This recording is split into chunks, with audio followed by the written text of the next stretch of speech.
The customer came in and mentioned that the check engine light was on.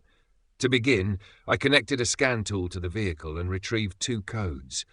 PSAR 0455, evaporative emission system leak detected, large leak, and P456, evaporative emission system leak detected, very small leak. These codes pointed to a potential issue in the evaporative emission (EVAP) system, which prevents fuel vapors from escaping into the atmosphere. I started by performing a visual inspection of the EVAP system, looking for obvious faults, such as damaged hoses, loose connections, or other visible signs of leakage. However, I found no apparent issues. To investigate further, I used the scan tool to command the EVAP system to seal itself, and then connected a smoke machine to the EVAP system service port.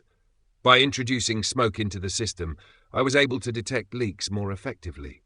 As I inspected the system, I found smoke leaking from the gas cap area.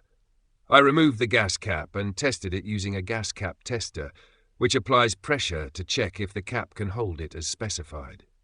The gas cap failed the test, as it could not retain the applied pressure.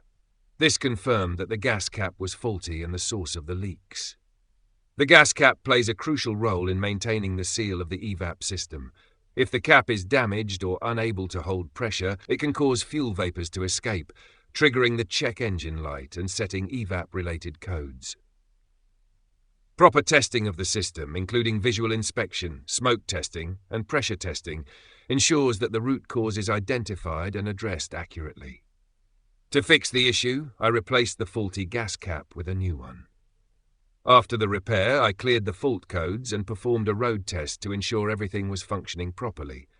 The vehicle operated as expected, the check engine lights stayed off, and no new fault codes appeared.